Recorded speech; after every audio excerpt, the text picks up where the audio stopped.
श्री राम जय जय राम, श्री राम जय जय राम, श्री राम जय जय राम। नारायण समारंभां शंकराचार्य मध्यमां विस्मदाचार्य पर्यंतां वंदे गुरु परंपरां। श्री गुरुचरण सरोज रज निज मन मुकुर सुधार, वर्णव रघुबर विमल जसु जोदायक फलचार। ओम श्री सीतारामचंद्राभ्याम नमो महेश्वराभ्याम नमो श्रीकादमुखी दक्षिणेश्वरते नमः। चाणक्य नीति दर्पण में चाणक्य नीति में जो कथन हो रहा है, आज 10वां अध्याय है। 10वां अध्याय 10वें अध्याय में कथन किया जा रहा है कि धनहीनो न हीनश्चे धनिका सा सुनिश्चय, विद्यारत्नेन यो हीना सहीना सर्ववस्तुषु। कहते हैं धनहीनो न हीनश्चे, अगर कोई धन से हीन है, धनहीन पुरुष गिरा हुआ नहीं है। धनी वही है जो अपने निश्चय पर अडिग है। धनहीन से न हीन से, धनहीन जो है वो हीन नहीं है, गिरा हुआ नहीं है। और धनिक कौन सा है? धनी वही है जो अपने निश्चय पर अडिग है। किंतु विद्यारत्न से हीन मनुष्य तब तक वस्तुओं से हीन है। विद्यारत्न यो हीना, लेकिन यदि कोई विद्यारत्न से हीन है तो वो सभी वस्तुओं से रहित है। धन से अगर कोई हीन है तो गिरा हुआ नहीं, वो हीन नहीं है।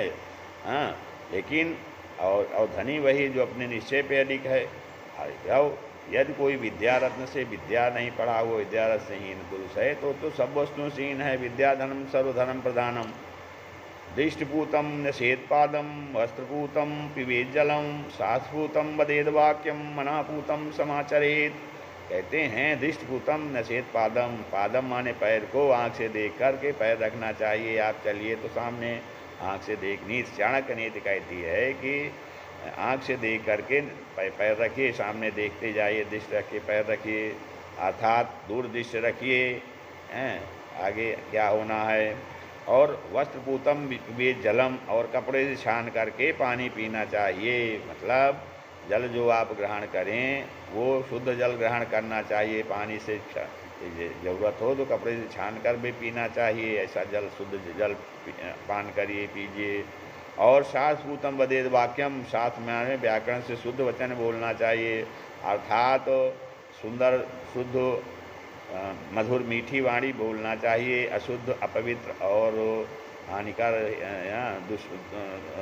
कट वाणी नहीं बोलना चाहिए। इसलिए व्याकरण से शुद्ध और मधुर वाणी बोलना चाहिए। शास्त्रभूतम वदेद वाक्यम, शास्त्र से युक्त हो, अर्थात व्याकरण से शुद्ध मधुर अच्छी वाणी बोलनी चाहिए।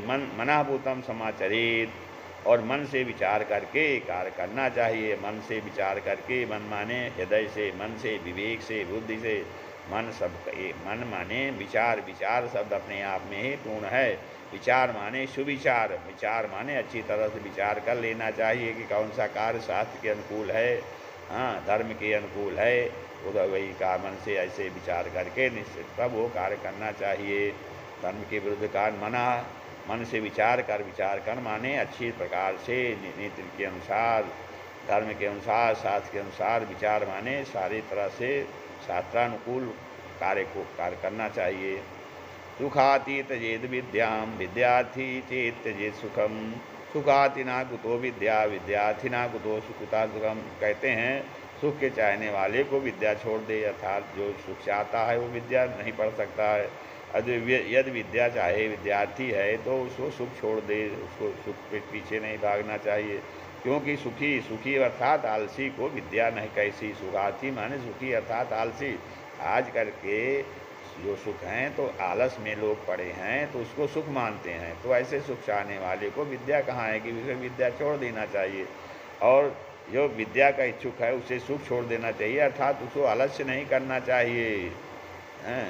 तो काग चेष्टा बकुल ध्यानम, स्वान निद्रा तथोचा अल्पहारी गृहत्यागी विद्यार्थी पंच लक्षणम। ये विद्यार्थी के 5 लक्षण बताए गए हैं, तो ऐसे विद्या का पढ़ना चाहिए।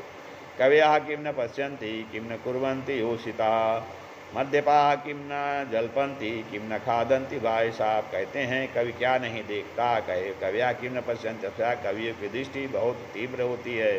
कवि क्या नहीं देखता है, और किम न कुर्वन्ति योषिता, और स्त्री क्या नहीं कर सकती है। और मद्यपा किम न जलपंती, मदिरा पान करने वाला कौन सी कल्पना नहीं कर सकता है, मदिरा पीने वाला कौन सी कल्पना नहीं कर सकता है। और किम न खादंति वायसा, और कौवा क्या नहीं खाता है। रंकम करोति राजानम राजानम रंक में ऊँचा, धनिनम निर्धनम च वे निर्धनम धनिनम विधि, विधि माने ब्रह्मा जी अर्थात भगवान जो है। रंकम करोति राजना, रंग को राजा बना सकते हैं, हाँ, कंगाल को राजा बना सकते हैं। राजानम रंग में ऊँचा, और राजा को कंगाल बना सकते हैं, भिखारी बना सकते हैं। धनम निर्धनम चाहे वो, और धनी को निर्धन बना सकते हैं, और निर्धन को धनी बना सकते हैं। तो भगवान अर्थात ब्रह्मा जी सब कुछ कर सकते हैं।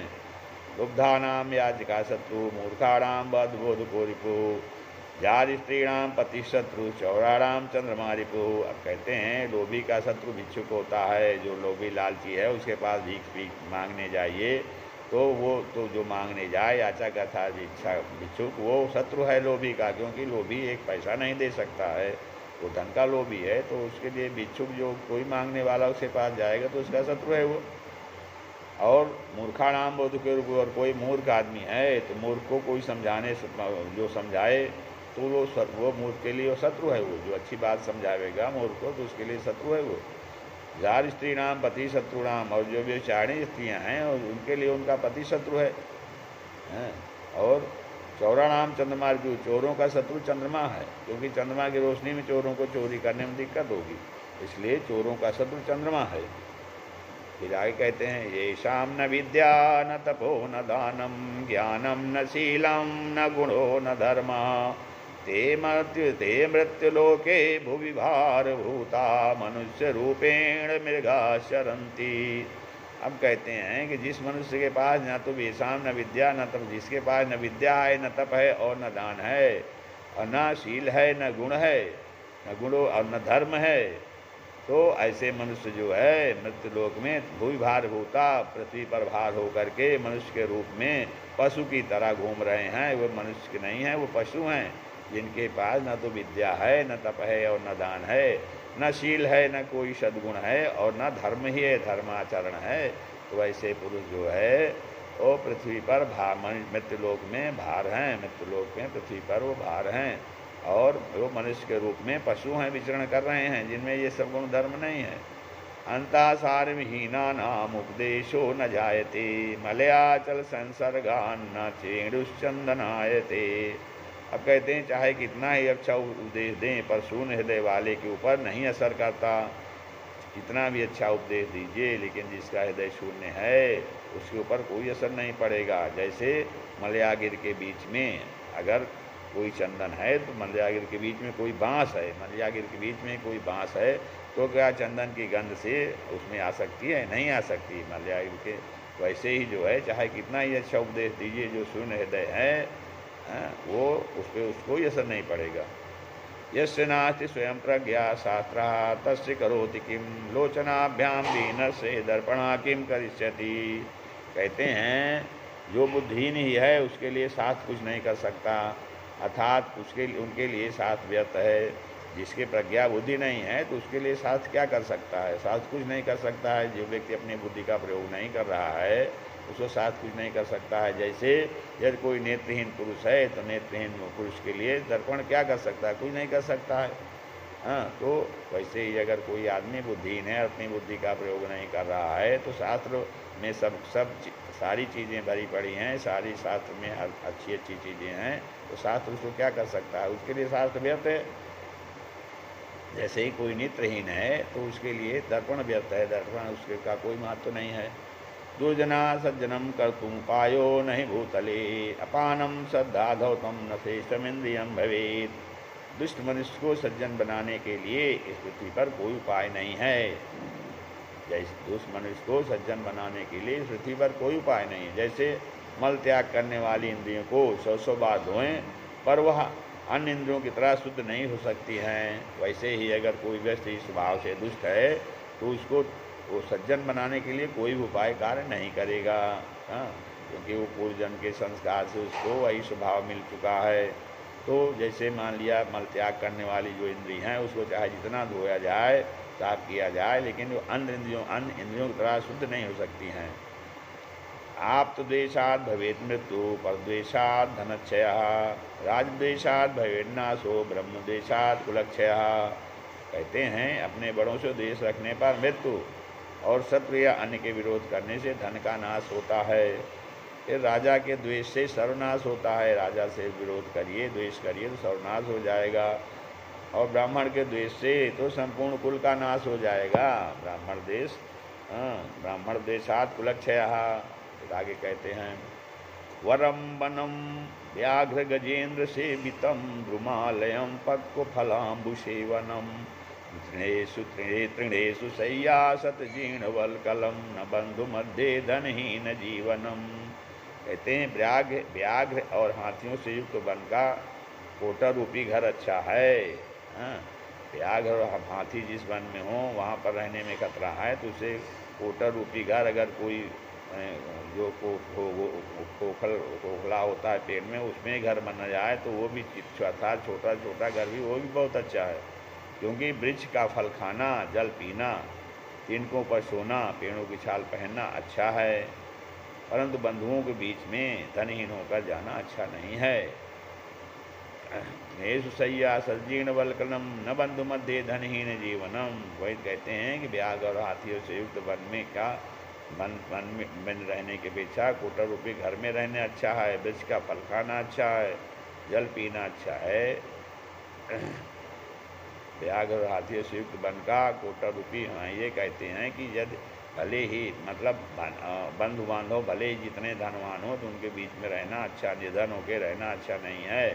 क्योंकि भले ही हम वन में व्याघ्र और हाथियों के बीच में अपना घर जो है कोटर में बना लें, कोई जो है वो वृक्ष के उसमें जो कोटर होते हैं उसमें बना लें, फल खाएं, वृक्ष का जल पिएँ, तिनकों पर सोएं, पेड़ की छाल पहने, वो अच्छा है। लेकिन बंधु बांधवों के बीच में धनहीन होकर रहना अच्छा नहीं है। फिर कहते हैं वृक्षो विप्रो वृक्षस्य तस्य मूलम च संध्या, वेदा शाखा धर्म कर्माणि पत्रम, तस्मात् मूलम यत्नतो रक्षणीयम, छिन्ने मूले नैव शाखा न पत्रम। अब कहते हैं कि ब्राह्मण वृक्ष रूप है, विप्रो वृक्षस ब्राह्मण वृक्ष रूप है, संध्या उनकी जड़ है, जो संध्या बंधन करते हैं वो उस वृक्ष की ब्राह्मण की जड़ है। और वेद जो है शाखाएँ हैं, तथा धर्म कर्म उसके पत्ते हैं। इसलिए जड़ की रक्षा करना खास ब्राह्मण का कर्तव्य है कि मूल संध्या की रक्षा करे, क्योंकि जड़ काटने से पेड़ के पत्ते शाखाएँ सब सूख जाती हैं। इसलिए ब्राह्मण को चाहिए कि वो संध्या बंदन प्रतिदिन करे।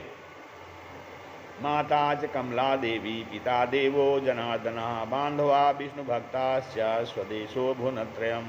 कहते हैं जिनकी माता लक्ष्मी हैं, पिता से विष्णु हैं और विष्णु भक्त भाई बंधु हैं, उनके लिए तीनों लोक स्वदेशी है। अपने देश में ही अपने तीनों लोक है, अपने घर में ही तीनों लोक है।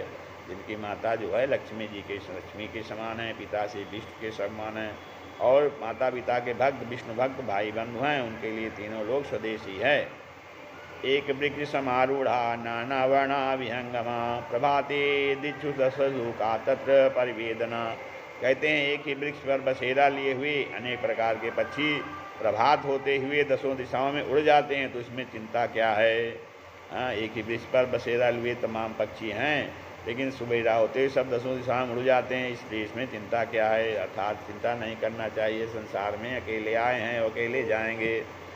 बुद्धिर्यस्य बलम तस्य, निर्बुद्धेस्तु कुतो बलम, बने सिंहो मदोन्मत्तो शस्केने निपातिता। कहते हैं जिसके पास बुद्धि है वही बली है, जो निर्बुद्धि है उसको बल कहाँ है।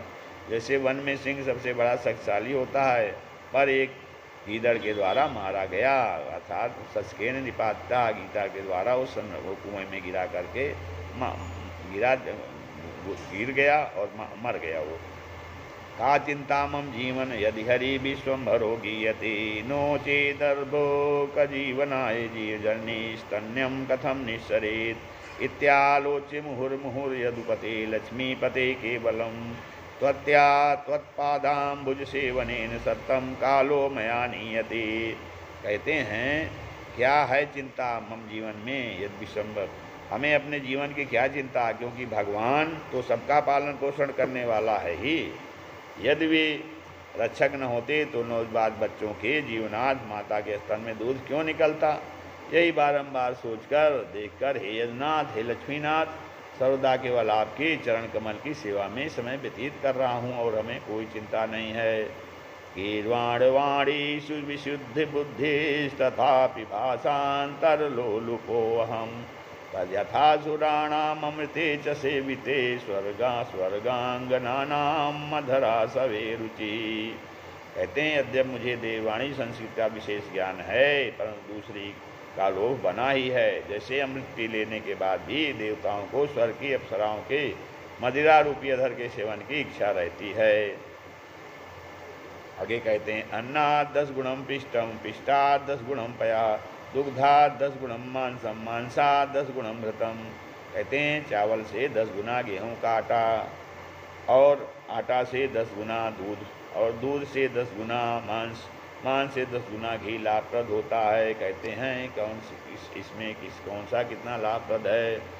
साकेन रोगा वर्धन्ते, पैसा वर्धते तनु, घृतेन वर्धते वीर्यम, मांसान मांसम प्रवर्धते। कहते हैं साग खाने से रोग बढ़ते हैं, और दूध से शरीर बढ़ता है। पया माने दूध से शरीर बढ़ता है, और घी खाने से वीर बढ़ता है, और मांस खाने से मांस बढ़ता है। इस प्रकार से 10वां अध्याय समाप्त हुआ। श्री राम जय राम, जय जय राम, श्री राम जय राम, जय जय राम।